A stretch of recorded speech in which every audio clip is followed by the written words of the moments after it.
Welcome to my talk. This is building scalable, complex apps on App Engine. I'm Brett Slatkin. I'm a software engineer on the Google App Engine team. So let's just jump right in. Here's the agenda. So we're going to talk about two subjects today that are, I think, really interesting for building App Engine apps. The first one is list properties. We're going to talk about what they are, how they work. I'm going to give you a concrete example of microblogging to illustrate why they're useful. And then we're going to talk about maximizing the performance of list properties with some detail in there. The second topic is merge join. We're going to talk about what it is, how it works, and list property magic. So really cool things you can do with App Engine that people don't realize is actually possible. And the concrete example there that I'm going to show is modeling the social graph. And again, there's some other detail. I didn't get hooked up on the moderator thing in time for this, but I have just set up my own here, tinyurl.com/complextalk. So please hop on, put in some questions. If you're confused by anything, vote up on anything. Hopefully that'll work. All right, so let's go in here. So I guess the one little thing I wanted to say before all this was it's been a really exciting year on App Engine, on the App Engine team, seeing all the developers do all these things, seeing our developers wrap their heads around all the crazy things that we ask you to do with our data store. I'm going to make this even harder for you to understand, maybe. I'm going to just throw you into the fire a little bit because people seem to like that. So if I'm going too fast or it's a little complicated, please ask me a question, especially a moderator. But hopefully it'll make sense. But if it doesn't make sense, hopefully I'll explain it in a later slide. And so yeah, just bear with me is what I'm trying to say. OK, so what is a list property? It's just another property in the data store. It has multiple values.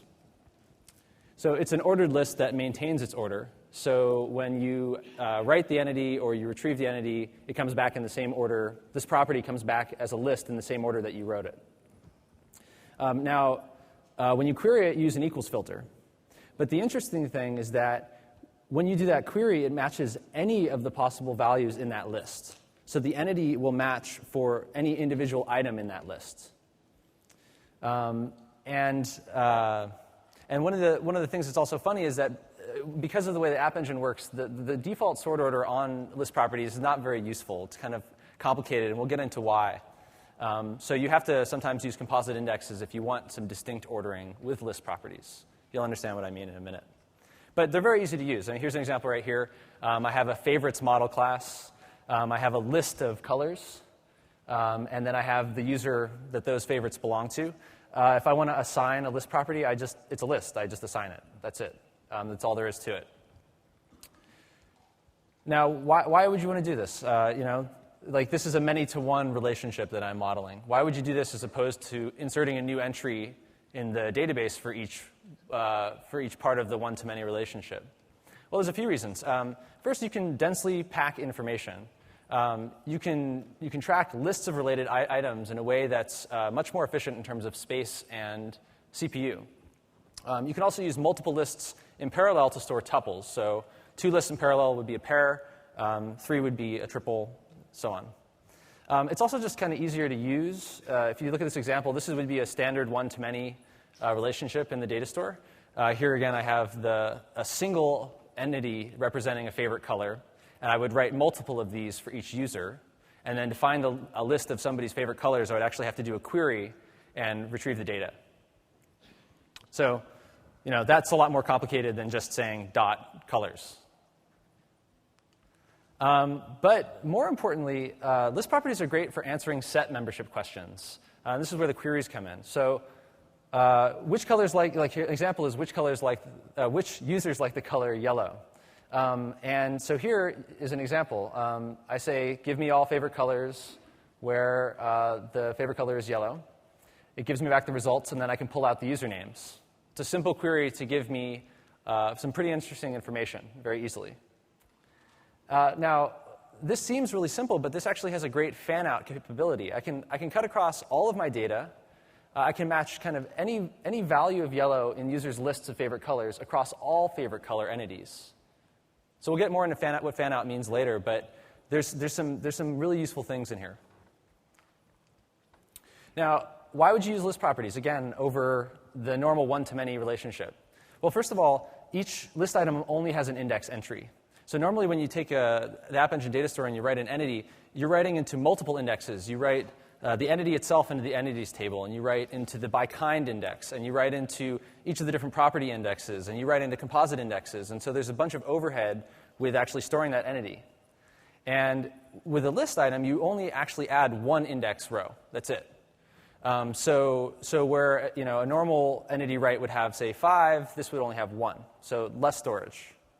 You also save the space of the keys of that entity in that index, which also saves you more space. So ultimately, you're just saving space. And it's easier to understand. It's just a list. There are a couple of gotchas, though. It doesn't come for free. It's all about trade-offs. So, list properties use more CPU for serializing and deserializing than doing it the other way. When you access the entity, you have to serialize and deserialize the whole list. We'll get into what that means and why that's bad. The other thing is, like I said, the sort orders aren't very useful on their own. So if you want to use list properties and sort orders, you need to use a composite index. And you need to be careful that you only use one list property in a composite index, or else you get this exploding problem. What is exploding and what is an exploding index? So here's the idea. You have a list property with 1,000 entries in it, and then you have another list property with 1,000 entries in it. If you want to build a composite index on both, you need the cross product of all of them. So you actually need 1 million index entries to represent all the possible combinations, how those could pair up. And that's the explosion in storage space. So watch out for that. But there's a lot of stuff you can do that's useful with querying on just one list property, and I'll explain. So let's get into our concrete example. I feel like every conference I've seen in the last 2 years has somebody explaining how to make your favorite microblogging service scale for real this time on my platform. I swear to you. I guess I'm guilty of that. But microblogging is actually a very interesting example. So microblogging, I mean stuff like Jaiku, Twitter, Identica, some of the other ones out there. And it's basically a very high-speed feed of small messages. It represents the publish and subscribe use case. It's also broadcast, multicast, kind of the same thing. The general idea is a user sends a message, and it goes to many other users. A lot of users, in some cases, millions of them. And it's a great example of fan-out, because one simple user action, typing in your 140 characters, pushing return, causes a lot of work to happen, causes a lot of data that needs to be surfaced, a lot of people that need to be notified. And it's so easy to do that you're constantly trying to catch up with this work. That's why it's hard to scale this. And that's just the nature of fan-out. It's hard. So let's talk about an example of fan-out, kind of the naive way of doing it. Now, fan-out is hard because it can be inefficient. You can require duplicate data. And so this is kind of the email example. If you imagine that each of these users, B, C, and D, are different email users on different email servers, when SMTP wants to send a message, what does it do? Well, it sends a copy of the message to each SMTP server. So that's copying all the bandwidth, all the data. Each SMTP server needs to manage it differently. And all the users get their own copy. And eventually they download it to their own machine. And there's just a lot of duplicate work happening. Now, this is kind of a testament to why SMTP works so well. It's scaled just fine. But the throughput's kind of lower in some ways. And the fan-out's usually pretty low. People don't usually send emails to 1 million people. They send it to 100 or listserv. A better way to do fan-out is like this, not duplicate any data.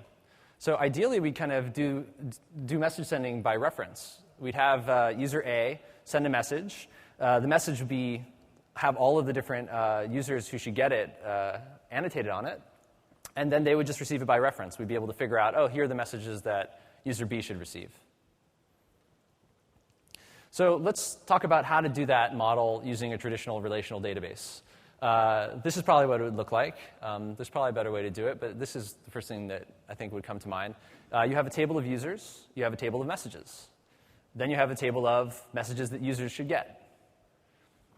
So each user has an ID and some properties, their name, et cetera. You have a table of the messages, the body of the message, title, time it was sent, et cetera. And then you have the relationship between these two primary IDs, which is the join table. So how would you do this in SQL? Well, if you want to find messages for the user X, you would do a join. You'd select from messages all the user messages, select from messages all messages with a join on the user messages table, using message ID to join the two tables together. So that's basically connecting the dots. And then you would say, now only give me the ones for user X. And that's how you get that list. But there are no joins on App Engine. So how do you do this? How would you implement this on App Engine? The answer is list properties. They come to our rescue here. So with App Engine, I define a simple message class. This is just a DB model. I'm doing this in Python just because it's a little shorter. I say, here's my sender. I have a list of receivers. These are the people that should get my messages by reference. Then I have a body, which is the actual body of the message. Now, to figure out what messages I get, I just do a simple query. I say, give me all the messages where I'm a receiver. Seems pretty natural. There are no joins. It's just done. And this is essentially how Jaiku works at its core, the simple idea of doing fan-out with list properties. Now, with JDO, you can do the same thing. Here, again, you have the auto-generated ID of the message. You have a sender, you have a body, and you have a list of receivers. Exactly the same idea. To do the query, sorry. Everyone get it? All right. To do the query, you do exactly the same thing. It's a list property with an equals filter. You get your persistence manager, you create your query on the message class, you filter on the receivers using an equals filter, and then you get back a message. And at that point, results dot receivers is the list of receivers that you want to access. Okay, so let's have a go. Let me show you it in action. So this is a little app I wrote called Publish Subscribe Test. The source code is available online. I have a link to it later. And this lets me demonstrate how this works. So to make this simple, I just made it so that you specify the number of receivers you want, and it'll go and send that message to that many receivers. So here I can have my nickname, Brett. I want to send it to, say, 100 receivers and say hi from IO, and I submit. Great, message sent. So now if I look at message 1, I can retrieve it. And then I have a list of them here. I think I have too many examples in here. I didn't do paging yet, but it's in there. And I'll get to why I have all this dummy data in just a sec.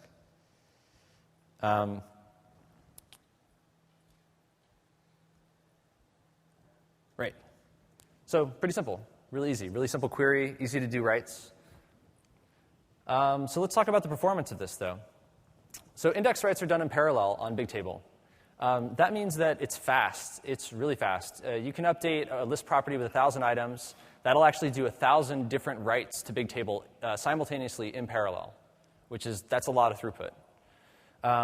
The write time, complexity, cost, CPU time, latency, it scales linearly with the number of items. And right now we limit you to 5,000 index properties per entity, kind of for safety. And the storage cost is about the same as a relational database system. In a relational database, you'd have that user messages table, you'd have the user key, and you'd have the message key in the join table, and that would be your cost of sending a message. You'd have to write different rows for each person that needs to receive the message. In the data store, it's exactly the same way. You have the entity key, and then you have the list property value, the person who should receive it. And those are the only things that you need to store. So it's just primary keys. But there's a downside. I kind of hinted at it, serialization.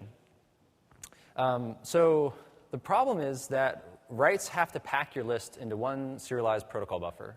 Protocol buffers are an internal tool. It's now external, available for you. It's a very quick serialization, marshalling kind of protocol. And it's really fast, and it's space efficient. But even so, if you have 1,000, 2,000 items, that packaging can take a little while. Now, for writes, this is OK because writes are relatively infrequent. They're a lot less frequent than reads. The killer here is that queries also have to unpackage all the result entities. So if you remember our message class, I'm going to zip back here. Our message class has a list of receivers. If you have 1,000 receivers in there, that's going to take a little while if you receive just one. Now, what if you want to take 100 messages? Then you have to deserialize 100 times 1,000, 100,000 different list property values from your entities. And that serialization cost gets pretty high. So we've got a problem. And it uses a lot of CPU. It uses a lot of latency, data store latency, so end-user latency is pretty high. It's just not very good. And so now you're saying, well, why are you telling me about all this stuff if I can't use it, right? Well, luckily, I have a solution, but we'll get to it. So really, when I query for messages, I only really want the message information. I don't really care about the index that got me the information after the fact.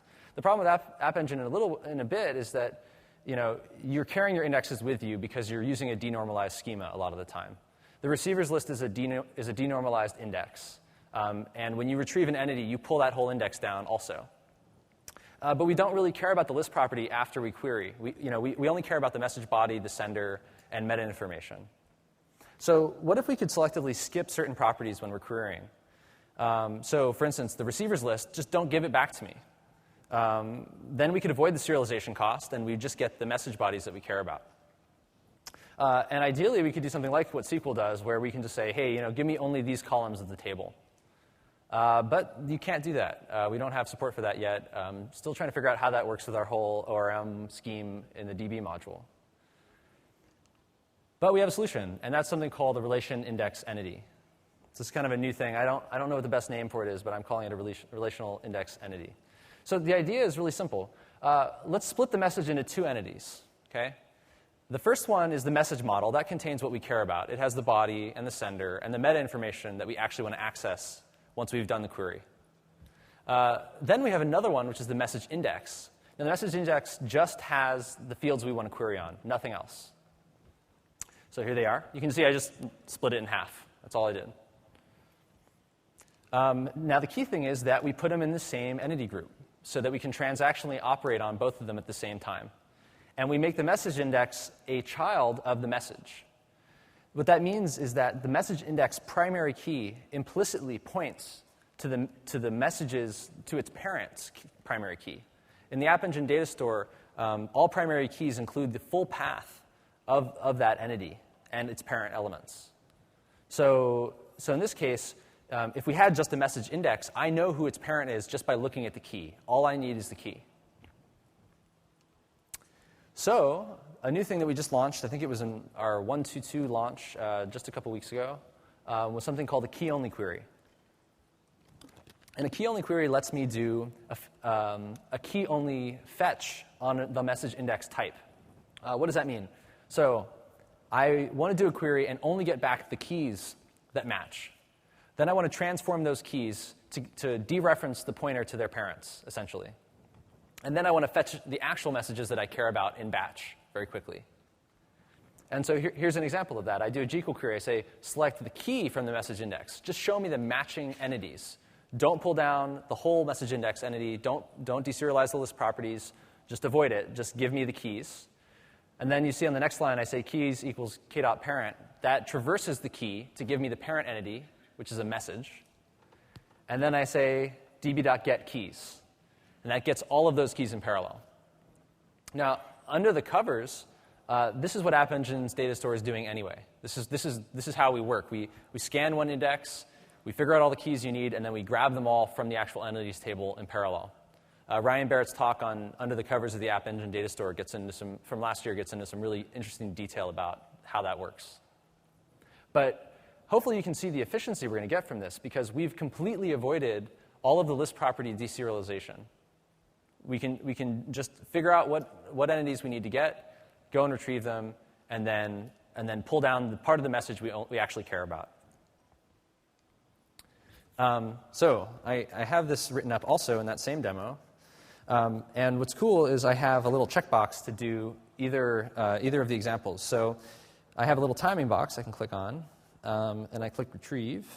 So you'll see this is retrieving, I think, 10 list property entities, 10 message entities. Each one has 2,000 receivers in it, and it takes 1.3 seconds. That is a really long time. That is way too long, 1.6. So it's got some variance. It's way too slow. That's just for 10. But if I change this to use the key-only ones, again, I have 10 entities in there. Need timing on. You see, it's a lot faster. It's 10 times faster. It's sometimes faster than 10 times faster. It's way better. And this is because I'm avoiding all the serialization costs associated with serializing and deserializing those list properties.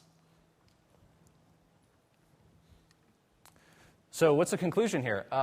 Relation index entities give us much better performance. We have the same cost for doing writes, but reads are 10 times faster and cheaper. We have 10 times faster and cheaper than the old way of doing it, where we had to do deserialization. And we have the best of both worlds with list properties. We have very low storage cost because we only write one index row for each list value. And a low CPU cost because the queries are really easy to do. So this is a way of doing fan-out. It's a very efficient way of doing fan-out. Now, what if we want to keep going further? What if we need more fan-out? I said there's a limit of 5,000 index rows. Well, in that case, if we need more indexes, you can just write multiple relation index entities per message. There's nothing stopping you from having multiple child entities that refer back to their parent. You can add these index entities in the background using our new TaskQ API, which I'll talk about tomorrow. And I think this provides a solution to the million fan-out problem. I think that the million fan-out problem is kind of a really hard problem that people have been talking about how to solve for a while. And I think this will let you do it. I think the other thing that's cool about this is that you don't have to migrate your schema to do it. If you say, hey, I need an index on X suddenly for this user, just go through and write a new relation index for each of your users as a child element. That's all you have to do. You don't have to change any of your schema. They're just totally decoupled, your indexes and your data. So the final picture of what you'll have is you'll have the message, which is what you care about, and then just a series of indexes written as child entities. And you use those child entities as references to the parent to find the parent, but then you don't deserialize them ever. And what you're doing here really is kind of accessing a lower-level big table-like interface of doing row range and index scans. So if you have a problem doing fan-out, doing set membership fan-out, I encourage you to look at list properties.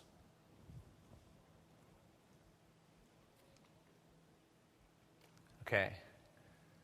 Is it going okay so far? People with me? Yeah? I see some nods. That's good. Okay. So merge join. Merge join is a funny word. Merge join is the secret sauce that I don't think people realize is there. So what is it? Well, people say, oh, App Engine, I'm not going to use App Engine. App Engine doesn't support joins. Well, that's not true, actually. We don't support natural joins or inner joins or outer joins. Those are useful joins. We don't support those. But we do support merge joins. A merge join is a self-join. We can join tables with we can join a table with itself. And what that means is you can combine multiple equality filters, multiple equality tests in a single query. And so what that lets you do is determine Venn diagram-like overlaps in sets. So example is something very useful for your business application. I want to see the overlap of spots, horns, and legs. Obviously, that's a cow, 4 legs. Now, if I want to do a query to figure out this data in some taxonomy of animals, merge join is what you can use to do it. I'll show you why. But why would you want to use merge join? Well, it's great for exploring your data, data mining-like operations. There's the practical limit of equality test is pretty high. You can have 10 or more filters pretty easily. And you don't have to build indexes in advance to do these queries. So if you're doing a Venn diagram-like query, you don't even have to build an index. You can just do it right now. You can even do it from the shell application right in your deployed App Engine app. And that's great for doing ad hoc queries if you want to figure out something. It also reduces cost because indexes take space. Indexes take time to build. And you can actually provide some pretty advanced functionality with Venn diagram-like operations. So an example is what you have in Gmail. Think of a Gmail filter or a Gmail search that you can do. You have various labels applied, read, unread status, a month, year, day, number of replies, recipients, etc. These are all properties of a message. If you think about it, these are all just Venn diagram-like overlaps in sets. All you're doing is testing set membership. But you're doing those tests in parallel together in a single filter. So what's an example merge join? Well, here's my very useful animal class. I have a list of what it has, in this case horns. The color is spotted, and it has 4 legs. And if I want to do a query to find animals like this animal, I can just do this query. Select star from animal, where the color is spots, has horns, legs 4. Now, that doesn't look like a join, but it is, if you think about it. And I'll show you what I mean. Well, I'll show you what I mean in a second and why it's relevant. But let's talk about how this actually works in App Engine. Well, first, let's talk about how it works in a relational database. With a relational database, usually the query planner has histograms. The query planner knows that I have this many records that have spots in this value. I have this many records that have horns in this value. I have this many records that have 4 legs. And then it determines a query plan to do the smallest, to scan through the smallest result set. And then it starts just either going through memory or through B trees on disk to go and actually do a linear scan through all of your entities and then find the matching one. And that's how SQL's doing it. So how do we do that? We don't have histograms. Well, first of all, it's not available in Bigtable. There are similar optimizations that work like this in other DB systems. But this is some special sauce that we've had since launch. So first of all, we store all property indexes in sorted order, ascending order. If you know anything about Bigtable, that should sound familiar because that's what Bigtable does. Everything is stored in lexical order, ascending order. And then the data store essentially does a merge sort at runtime. So we take this sorted list, and we merge it with itself in different locations. And we use a zigzag algorithm to make this efficient, to efficiently join tables. And what this lets us do is scan a single Bigtable index in parallel, and it's so easy. And yeah, this is really hard. This is not a Google interview question, but it sure sounds like one. And I'm not going to be able to explain this without actually showing you how it works. So let me show you what it works. I can talk about zigzag and merge and scans and all this stuff, but you just need to see it to understand it. So let's say this is a Bigtable index, okay? The tables represent property indexes. Now this is in ascending order. You'll see that for each property I have its value, color equals red, and then I have the primary key of the entity. So color equals red, ants, spotted bear, spotted cow, white dog. And these are different sections of the same Bigtable, effectively, which is the animal property table. So the first thing I do, if you go back to the GQL query, I'm doing 3 separate equality filters. I'm doing one on color, has, and legs. So first, I start with the color, and I scan through Bigtable to the row that matches spots. And I say, OK, that sounds great. I found spots. I found the first part of my filter. So this equality test has been matched. So now it moves on to the next one, which is has. And then it scans through and goes, now I found this key with horns. That also matches. But what's important here, if you look, for number 1, the key I've matched is bear. For number 2, the key I've matched is cow. Now, cow is lexically, alphabetically, after bear, which means that bear is wrong. We need to actually find the next thing after bear. But we need to find the next thing after bear, but before cow, or equal to cow. So this is the zig. We move number 1. We say, OK, well, these keys don't match. Bear and cow don't match. So we'll start moving the window on number 1, so we match cow. We need those keys to match, because if we don't have a matching key, we don't have a matching result. So now we're satisfied, again, with 2 filters. We have color equals spots, key is cow, has as horns, key as cow. We've satisfied these two equality tests. Now we move on to the next one. We start off with legs equals 4. The first result we get is a cat. Again, the key does not match. Lexically, the key cat is before cow. So again, we do a big table scan to scan after this row, but before a cow, which are the other results we have. And that's the zag. And that moves that iterator down. And now we have a match. We have the keys all are the same, and all of the equality tests are satisfied. So we've joined this table with itself. Okay, does that make sense? Cool. So I like zigzag. I think it's pretty cool. Good name, good word. So let's go with a concrete example. What would you actually use this for? So let's talk about modeling the social graph. So a social graph is just a good example for this. You can model all kinds of graphs. Graphs are very useful for doing all kinds of things. So anything you can represent with nodes and relationships between nodes, vertices, whatever, you can do this way. So the social graph is useful because the questions are easy. So each user has a profile and a set of friends. We're going to use merge join on list properties to do some magic for us. So merge join lets us answer all these great questions about relationships. First of all, who are my friends? Who are my friends in San Francisco? Which friends do I have in common with somebody else? Which friends do I have in common with somebody else in San Francisco? Where somebody else is a specific person. And if you look at a lot of social sites out there, these are the queries you see. These are the on the main profile pages and dashboards. They say, hey, you have these friends in common with so and so. Now, for simplicity, I'm just going to do relationships two-way. There's no reason you couldn't use this for a DAG. It's just easier this way. So here's my group of friends. These are some people. Mel, Bob, Stu, Willie, Lenny, Carl. Maybe the names are familiar.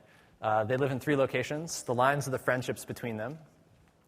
Now, if we want to answer a query like, who's a mutual friend of Willie and Carl, that's easy. It's Lenny. There he is. You see that relationship with the arrows? Similarly, if we want to figure out who's a mutual friend of Bob and Willie in San Francisco, we know that's Stu. Now, you see how this is a Venn diagram-like query. That's what we're figuring out. But we're operating on a graph. Now, how would you do this with a relational system? You'd have a person table, which has the user and their location. And then you'd have a table of friends. You'd normalize it somehow to make sure you don't have duplicates, but you'd have user A and user B and their friends. And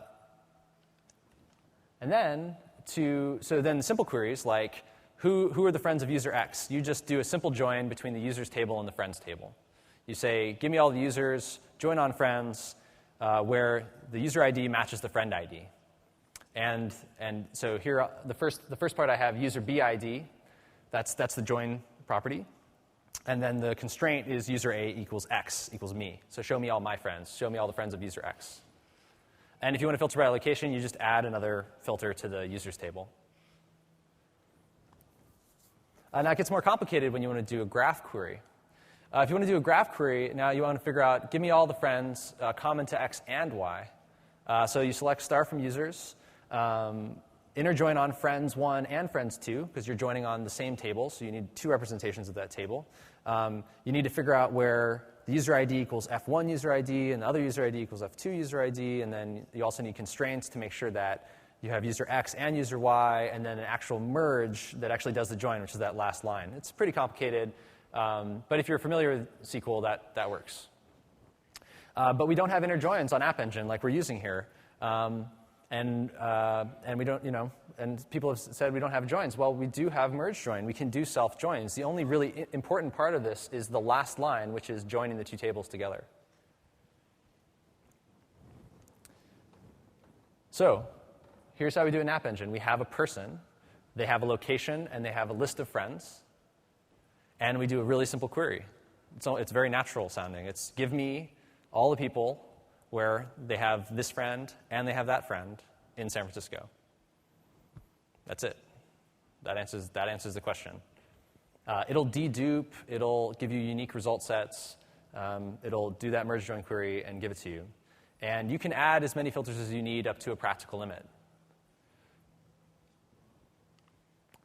So let's demo this. I'm going to kind of go back so you can actually see these examples. So I have two things here. So let's say I'm Carl, and I want to see, and I'm looking at Willie, and I want to say, who are the friends who are common to Carl and Willie? So you remember Carl and Willie, right? Who are the friends common to Carl and Willie? And it's Lenny. Oh. So Carl, Willie, Lenny is a common friend. So there we go. Pretty easy to parse. Similarly, you can see the friends Lenny and Stu as being Willie's friends. Now the next one was answering who's a mutual friend of Bob and Willie in San Francisco. And here I have this tab. So friends in common to Bob and Willie in San Francisco. And this application will let you model these relationships and do all the various queries, and it shows all the different queries you can do with a social graph. And so you can use this kind of as an example app for how to do merge join, where merge join is useful.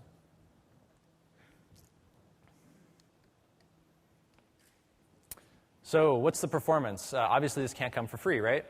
So merge join scales with the number of filters you have, the size of the result set. So that means it's best for queries with fewer results, say less than 100, less than a few hundred. If you have a lot of overlapping data or a lot of results that could potentially match the merge join, that could be problematic. But usually that's okay because a lot of these queries you're trying to find overlaps. You're trying to add more and more equalities filters, trying to narrow that set of messages. You're looking for a needle in a haystack. This is really useful for answering those questions. And the great thing is it has similar performance as list properties. So it has the same read-write speed. There's no storage overhead. There are no extra indexes to write. And exactly in the same way with list properties and relation indexes, you can avoid all the serialization costs by using relation indexes. So you can do all this for exactly the same costs. Now there's some gotchas. You need to watch out for pathological data sets. Too many overlapping values causes a lot of zigzagging, like I said. That's effectively where we have to keep scanning through the keys to find matches, and we have to keep going between our two different windows in the merge join to find an overlapping set. I think that if your result set's small, then the chances of this are very low. But you should go back through this merge join and just think through what it's doing to understand the potential for this. Effectively, it's when you have to keep scanning and scanning and scanning inch by inch to find matches back and forth. Another thing that's really important is that this doesn't work with composite indexes. So the exploding index combinations won't work here. Keep this from working. And that's because when you have multiple equals filters, we're using merge join to do the merge. Now, the second you apply a sort order or you have any kind of inequality filter you need to add to this, it breaks down because we need to store in our index the cross product of all of those list properties. So that gets really, really big, really fast, like I said, and it won't work. What that means is you can't apply sort orders to things that are used this way. Now that's not good, but there's a couple of things you can do. So you can sort in memory for a small result set. That's okay, especially if you use relation indexes. The actual size of that data is very low and it's cacheable. The other thing is that if you remember from the relation index code that I showed you, first we got all the keys and then we transformed the keys and then we retrieved the actual entities we care about. There's no reason you can't do some filtering up front. If there's something that you know about your keys that you can filter them further, you can do that filtering way in advance and filter at the key level before you even retrieve the entities. So that's another way of optimizing this. But it's really best for membership tests, Venn diagram tests, where the sorting is done after the fact. Okay. So we're going to do a little bit of wrap-up, and then we're going to get to some questions. So I encourage you to use list properties. Use merge join for many things. I believe that this can solve fan-out for your application. It'll let you scale fan-out problems very well, especially when combined with our TaskQ API. This will let you, have a large set of entities that match a certain index without problem. You can use the same idea to match geospatial info.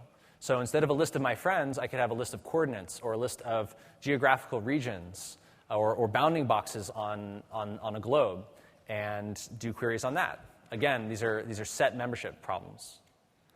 Now, if I add merge join to the party, I can do relationship graphs. I can do a bunch of graph operations that are very interesting.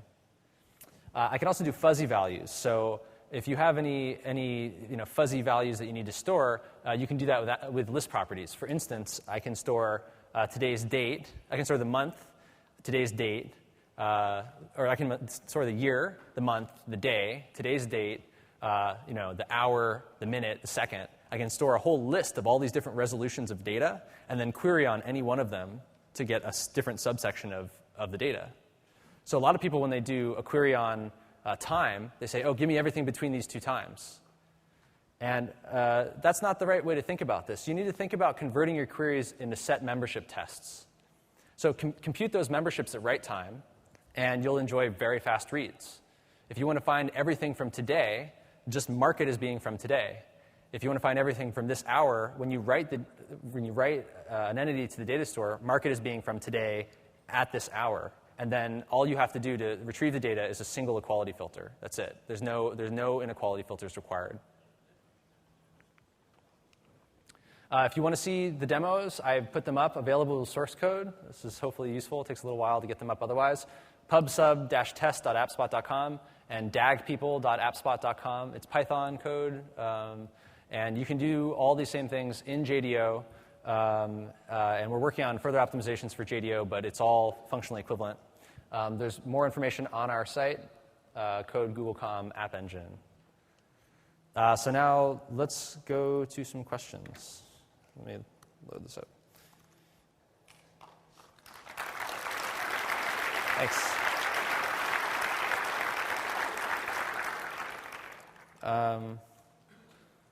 So there are mics here and here. You can come up to. Yeah, cool. So I'll just start off with some of these, and then if you have any other questions, please step up to the mic. And if you want to duck out, thanks for coming. So what about reference property and reference list property? Are they as efficient as string list property? Can we apply the same practices you described in your talk? Yes, you can. You can.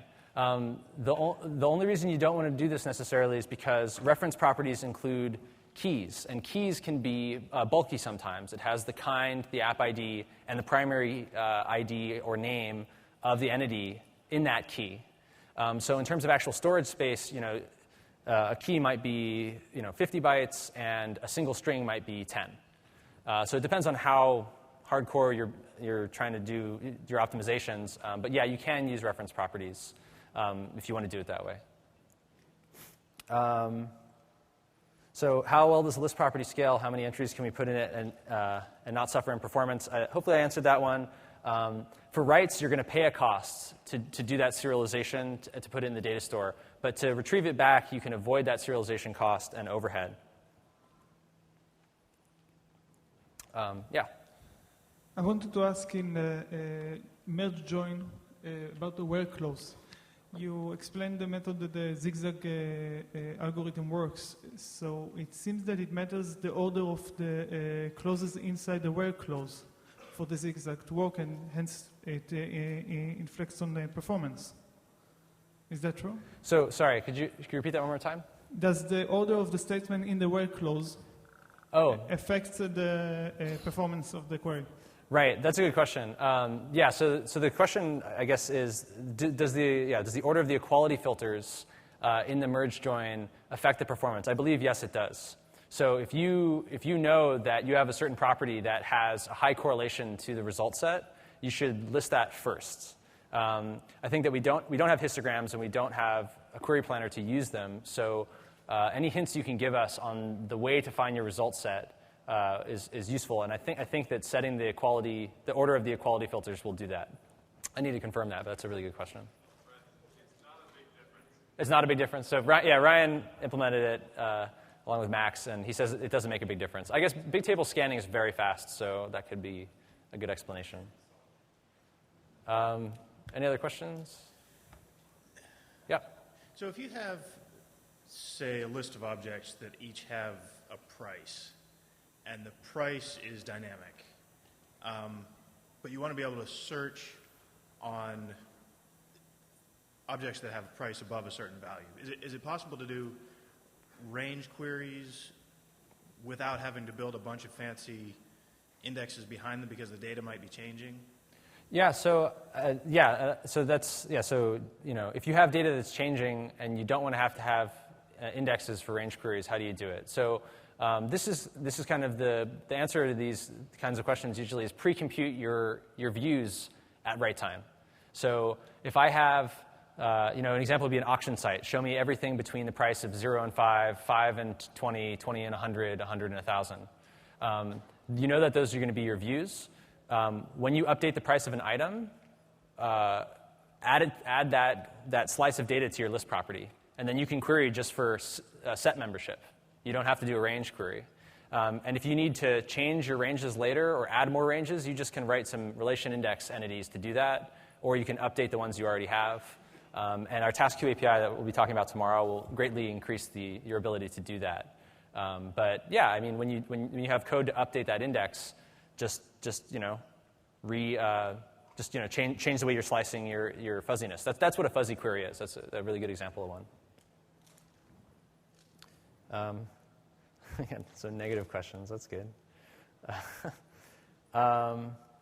Doesn't the relation index entity suffer from the n+1 select problem? Who asked this question, and could you please come to a mic? I don't know the n+1 select problem.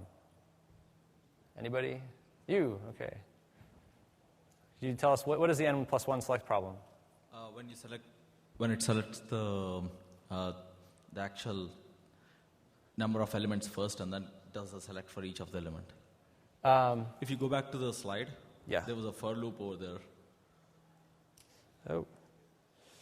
So you're talking about relation index.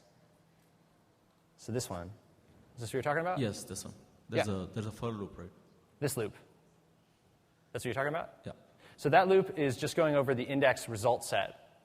Those entities have already been, so this is a list of keys, these indexes here. They're not separate queries. They don't require selects. And when you do the db.get of keys, you actually get everything at once. Exactly. Okay. So you're doing one select, one set of big table scans, actually one big table scan to get all the keys. And then you're taking all those keys, transforming them, and doing one hash table lookup to pull all those values back. So there's no n+1 problem. It's one query, one get. Cool. I have one more. I think this one's a little out of scope, so yeah, I can answer this for you later. This one, you talked about avoiding list deserialization for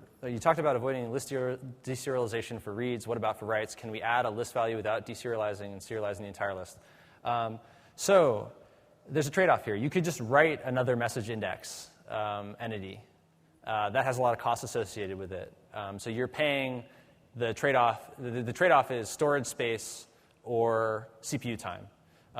You could write a new entity with that index value, a new relation index, when you need a new index value. But then that's a whole other entity, and it has all its associated indexes and costs of the keys and so on. So you need to figure out that trade-off for yourself. If you don't really care about storage space so much, then that's a really good solution. But storage is usually pretty cheap, so I can see the trade-off. But writes are also very infrequent, so it could make sense to update things.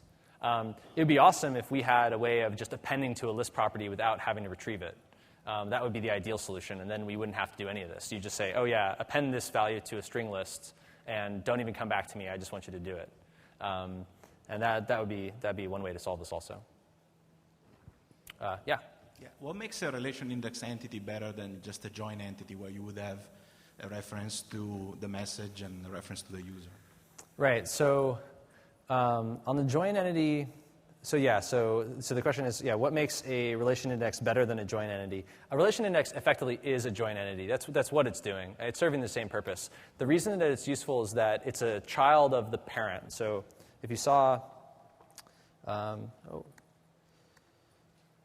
here, the message index is a child of its parent. So we can scan for message indexes very quickly, get their keys, and then figure out what their parents are. We can dereference that pointer really quickly in memory with a minimal amount of serialization. If you do this the other way with just like one-to-many relationships or with queries or with the standard like one-to-many relationship style, because we don't have joins, you'd have to first do a query for 10 items and then do a query for each of those results to actually find the references. And that's the problem. So message index is essentially a join table. It's a speed up like that. Hi, Ert Dredge from Universal Metaphor. Do you have suggestions when we're doing our initial data architecture for helping to implement these suggestions that might not be obvious from the talk itself? That's a great question. So are there optimizations that you should make when implementing your data or modeling your data not captured here? There are a few things. There's a few kind of hidden parts of this that we need to be more clear about. For instance, how do you compute the cost of indexes, and how do you, like storage cost, and how do you compute the cost of also the data store storage itself? We're working on making this more clear to people so they can actually kind of calculate their index, the index size that their data would have, and how to figure out the overhead of having composite indexes and list properties. So that's something that would be best for you when you're modeling your data. You say, oh, well, if I need this composite query, that could explode, or that's going to require an extra row, and then that has a large cost. Another thing to remember is that in a standard SQL database, primary key is usually just an integer, which has a very small amount of storage space. With us, we also have IDs, numerical IDs that are primary keys. But our keys, like I said, encode the full path to the element. That includes the app ID, the kind, any child and parent relationships are in there, finally down to the primary key. And so it's useful, it sounds funny, but it's useful to actually use kind names that are short and to use key names that are short because it reduces the amount of index space that you have to write, which is kind of a funny thing. Another one that's kind of similar is there's a lot of really interesting things you can do around encoding. So one of the ones I know, I forget the name of it, if someone remembers it, shout it out. There's this type of encoding where if you know something's going to happen really frequently, you should make its representation be as short as possible. There we go, Hoffman encoding, yeah. So if you can do that, if you know that, like you're going to have a celebrity and they're going to be using your microblogging system all the time, or you have one node that's connected to everything, you want its primary key to be very short because its value is going to be in a lot of different lists, it's going to be in a lot of relationships, it's going to have a lot of index rows, and you want to minimize its size. And so if you can use that kind of encoding technique, you can really minimize your storage space a lot. Cool. Over here. Is there any way to do light queries or full text search? To do light queries or full text search. So so the best answer we have, three answers. So the first answer is that we have a poor man's full text search, which is the Google App Engine X search module that Ryan Barrett wrote. That just uses merge join, like I've described here, to do full text queries. It doesn't have ranking and ordering, and it has a bunch of other problems, but it's really good for simple stuff. And like I said, it's good for a small result set. So if you know that you're only going to get 20 results, 100 results, and then can sort them in memory, it's great. In terms of full text search, then you need something like a real full text search. This is, you need ranking, and you need all kinds of duplicate elimination, all kinds of stuff. This is something that we know our users want. We're asked about all the time. I don't have anything to announce, but we know you want it. This is Google. They don't have full text search. What's going on? Yeah, we know. It's hard, actually. So that's the best answer I can give you. I think there's number 3, but I forgot what it was. See if there was. Where did that? Is there anything else? Oh, this one's put it down. What are the reasons for you giving us list properties that save storage space? Since Google is handling storage, why do we care? Billing is enabled. You can store, you can store gigabytes of data. It's not just 1 gig of free quota. Quotas, you can get that quota really high now, and it's pretty cheap. So you can store a lot of data without even knowing it. So, we try to instill the best practices in our programming model and our APIs. But we can't always do that, and so this is kind of a cautionary tale to tell you to think about storage before you actually rack up a big bill or something. I think I'm out of questions, and so thanks a lot for coming again. I really appreciate it.